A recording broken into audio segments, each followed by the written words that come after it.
सभी राम के पुजारी हैं और ये राम शब्द की आराधना करने से क्या क्या होता है, ये सब आप अपने जीवन में देखते हुए आ रहे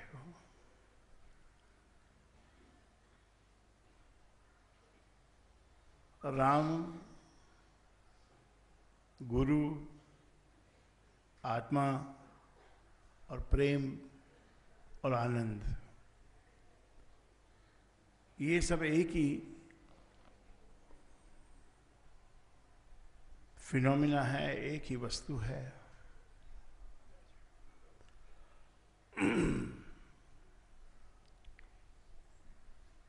संसार में जिस प्रकार मनुष्य जन्म लेता है, तो जन्म लेने के साथ ही साथ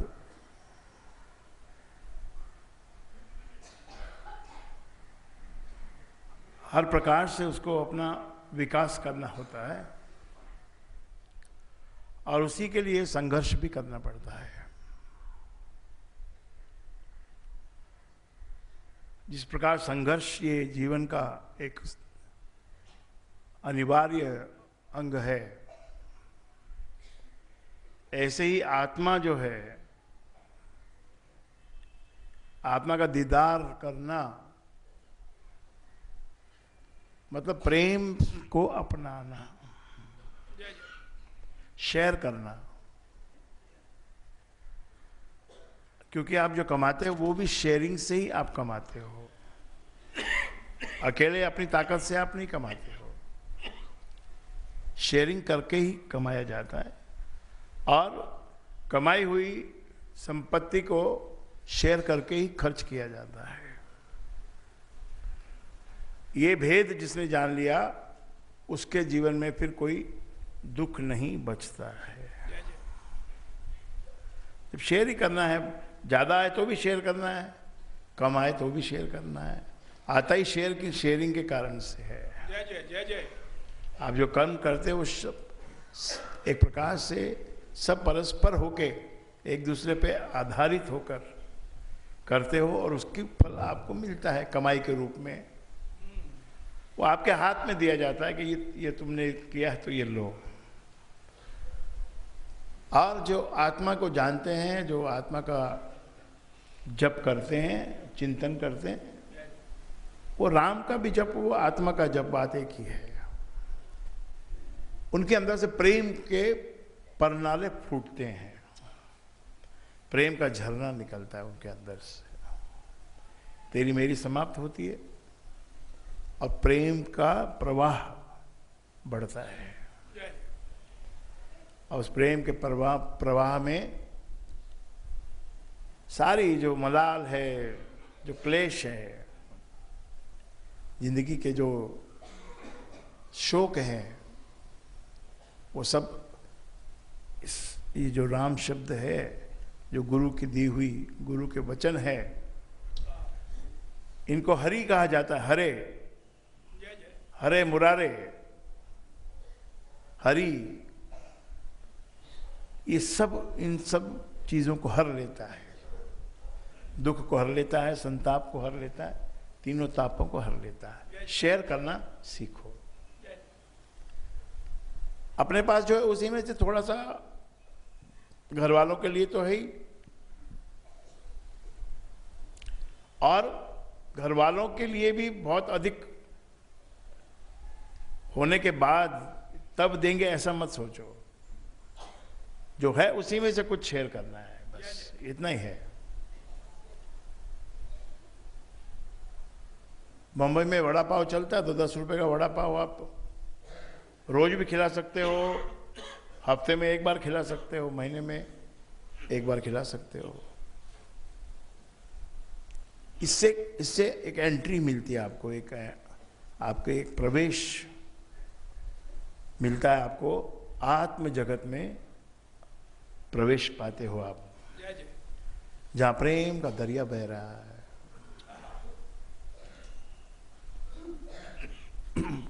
धन को ही शेयर करना ऐसी बात नहीं है। प्रेम जो आपके पास है, जो प्रेम नाम की जो कमोडिटी है, उसको बांटते हुए चलो, जोत से जोत जगाते चलो, प्रेम की गंगा बहाते चलो। सामने भी जो आपको गरीब भी मिलते हैं तो वो कोई जैसे कुछ धन के भूखे नहीं होते हैं, वो भी आपका प्रेम पाकर ही प्रसन्न होते हैं, मुस्कुराते हैं, हंसते हैं। ठीक है, उनको उस चीज़ की ज़रूरत भी होती है, पर वो भी देखते हैं कि हाँ ये भी मेरा जैसा एक इंसान मुझे प्रसन्न करने के लिए आज ये आया है। और तकदीर जिसको कहते हैं, वो तकदीर कैसे बनती है? एक तो मेहनत करने से बनती है। ये तो पहला जो फॉर्मूला है, मेहनत करने के लिए तत्पर रहना चाहिए। आलस को छोड़ना ये अति आवश्यक है। आलस में जीवन बिताया जा सकता है, लेकिन वो तो फिर जानवर के समान हो जाएगा कि जानवर कोई भोजन करके पड़ा है, 6-7 घंटे पड़ा रहता है, फिर वापस भोजन कर लेता है उठ के, फिर रात्रि को सो जाता है और इसी प्रकार पूरा जीवन व्यतीत कर देता है। तो तुझे इतना इंटेलिजेंस और इतनी शक्तियां देना तो व्यर्थ ही हो गया ना। आलसी व्यक्ति के लिए तो वो सब बेकार ही हो। जो कुछ भी शक्ति परमात्मा ने इंसान को दी है, मनुष्य को जो शक्ति दी है, उसका उपयोग तो करना ही चाहिए।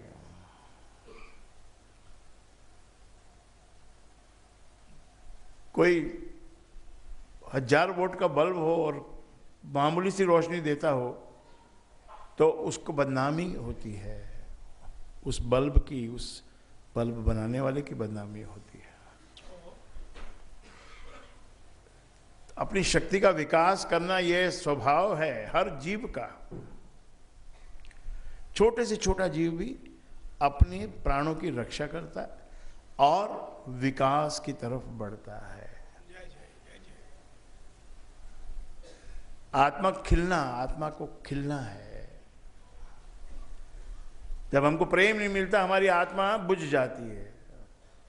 दीपक जैसे बुझा बुझा सा दीपक होता है, ऐसे बुझे बुझे से हमारे चेहरे पे कोई खुशी नहीं है, क्योंकि गुरु बनाया नहीं, गुरु मिला नहीं और गुरु के वचनों को माना नहीं। बहुत सी दफा मैं देखता हूं कि इंसान गुस्से में आ जाता है, क्रोध में आ जाता है, और क्रोध में आना उसको लगता है कि लाजिम है, ये सामने वाले ने ये मिस्टेक की है तो मैं इसके ऊपर क्रोध कर सकता हूं। लेकिन आत्म जगत में जीने वाले, रहने वाले, सत्संग करने वाले अगर अपने क्रोध को डिस्चार्ज कर दें, समाप्त कर दें, तो उसका जो जीवन का जो रैंकिंग है, ग्रेडिंग है, वो बहुत ऊपर हो जाता है, बहुत बढ़िया हो जाता है। इसलिए कहा कि सबूरी में, थोड़ा संतोष में मन को लगाओ, धैर्य में। धैर्य के बिना तो कोई भी शास्त्र आपको काम नहीं आएगा। यहां तक कि राम का नाम भी काम नहीं आएगा अगर आप में धैर्य नहीं है तो। इतना तो धैर्य रखना ही पड़ेगा कि मैंने मंत्र जपा है, इसका फल अवश्य मिलेगा। ये दुनिया लौटा के देती है, ये तुम जो देते हो इस दुनिया को, वही लौट के आता है और मल्टीप्लाई होके आता है। बहुत सी दफा हम पहाड़ों पे जाते हैं, वहां एक आवाज निकालते हैं तो उस आवाज का कई बार मल्टीपल गुंजन होता है। जैसे वहां हम कहें कि राम, तो आगे से शब्द कैसे घूम के आता है, राम राम राम राम राम राम राम। तुम प्रेम किसी को जब करते हो तो उस दुनिया तुम्हारी तरफ बढ़ती है, प्रेम को तुम्हारी तरफ बढ़ती है, प्रेम का प्रवाह तुम्हारी तरफ आता है। छोटी सी एक कहानी आप सुन लीजिए। कहानी सच्ची है। कहानी दो तरह की होती है। एक कहानी जिसमें ज्ञान देने के लिए उस कहानी को बनाया गया होता है, थोड़ा बनाना पड़ता है, और एक कहानी बिल्कुल सच्ची होती है। ये कहानी सच्ची कहानी है। इसी प्रकार राम जी की कहानी भी सच्ची है, सीता मैया की कहानी भी सच्ची है, और अलग अलग और अवतार जो भी हुए उनकी कहानियां सच्ची हैं। उसमें फैंटेसी जो है वो युगानुसार मिलाई जाती है। शरबत को थोड़ा मीठा बनाया जाता है उसको, फिर उसमें थोड़ा पुदीना भी डाल देते हैं कोई कोई, पुदीने की महक भी उसमें आती है ना। जरूरी नहीं पुदीना डालना, शक्कर आवश्यक है,